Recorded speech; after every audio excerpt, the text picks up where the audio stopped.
Okay, so we're going to look at another, I suppose, mechanism or approach to storage, organization of storage on secondary storage. So this is the third method we're looking at, and it's known as index block or index blocks. Yeah. So the idea here is quite a simple idea, right? So we know that we have a file, and the file has to be distributed over a number of blocks. We saw with continuous storage where we look for the next kind of available group of blocks that can actually hold the full file. We then saw with linked lists where we use pointers to identify the various locations of the blocks associated with a file. So the index file is slightly different, right? So if we just consider this again, so we have this idea of a file, and then the file is actually broken up into a number of blocks of memory, right? So because the blocks are of a certain size, okay? And the idea is, where do we put these, or how do we put these, right? On the secondary storage. So with index blocks, well, what happens is an index block is allocated for each file that is created, right? So we can say an index block is created for each file. Okay, so what that essentially means is this index file contains all the pointers that point to the data blocks for that file. So we say contains a list of pointers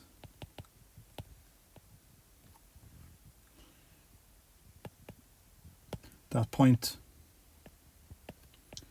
to the blocks for that file. Okay, so essentially the index box has all of our P's, so P1 down to P2 all the way down to Pn, and this actually gives us the location of the block of data in memory, where this is just a block of data.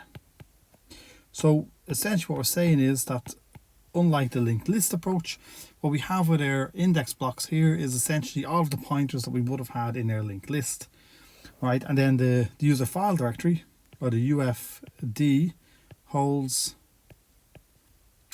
so we say the file name and also the index block number.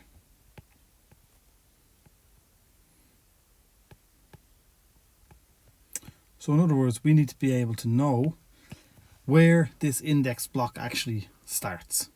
Okay, so let's just think about that again a little bit. So with index blocks, what we say is an index block is created for each file, right? And this index block actually just has a list of all of the pointers.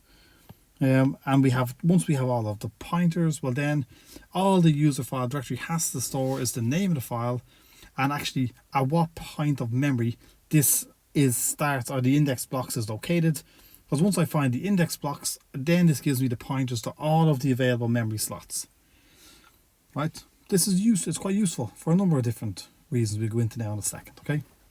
But if we consider the free space, so the free space in this type of memory storage, an index block of free blocks is actually available as well, right? So we say for free space,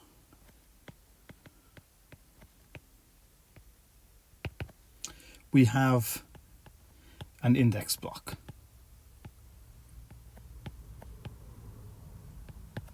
Is available, and then pointers to the blocks that become free are added at the end of the index block of free spaces.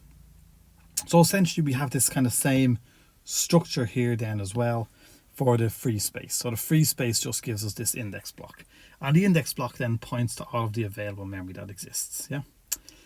So if we were to consider, well, what would our file allocation table look like? Yeah. So we saw it before, but we have the file allocation table. Well, the file allocation table, in this instance, we would have the name of the file. And then we would have the identification of the index block, right? So we might have, let's say, file A starts at whatever block, yeah? So let's say block 3. And essentially what happens in block 3, if we were to look at that, well then this would simply be a list of all of the blocks that contain entries or chunks of the information associated with file A. So it could be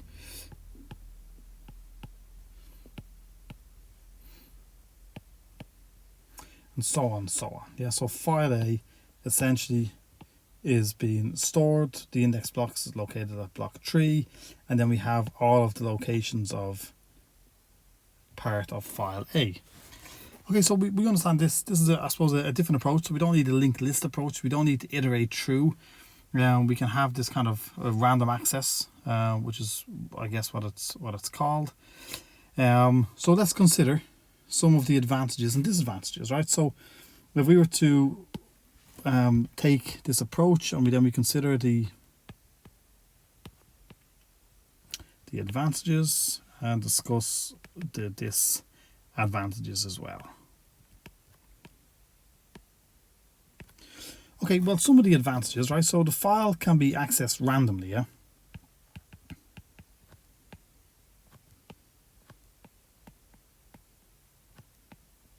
And what I mean by this is that essentially we can jump to any part of the file.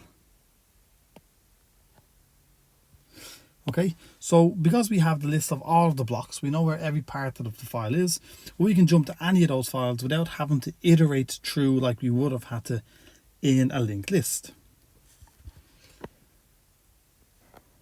We can say direct access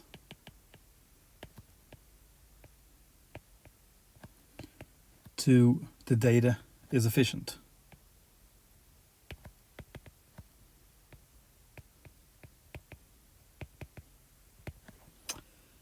Right, some of the disadvantage, an entire disk block, yeah. So an entire block is allocated for the indexes, for the index for each file. Obviously, this is an overhead, yeah. For big files it's probably okay, but for small files it's disproportionate, yeah.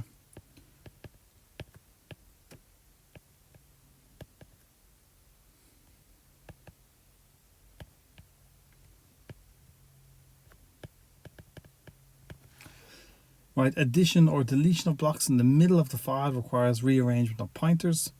This is also a big overhead in terms of the linked list approach, but with the linked list approach, we don't have to update the index block either. The damage to an index block results in severe data loss. Right, so I think that's pretty self-explanatory. Okay, so we can see now from this approach. So with the advantages are pretty straightforward. So the file can be accessed randomly. Direct access to the data is efficient because we have this essential block. One of the major disadvantages, it comes down to memory. Because we're given over a complete block to look at all of the indexes, all of the pointers are stored within this block. And now we have to actually be able to keep that block safe. I mean, if that block gets corrupt, we don't have access to any of our file. So we keep that, and this enables us to access any of those points or any of the parts of the file quite fast. So just going back through again, just to see. So the file allocation table. So this time in the allocation table, we have a reference to the name of the file and the index block, and then the index block gives us the pointers. All of the free space is also stored in an index block of free spaces. So a different approach. So I hope that explains how index blocks actually works. Okay, thank you.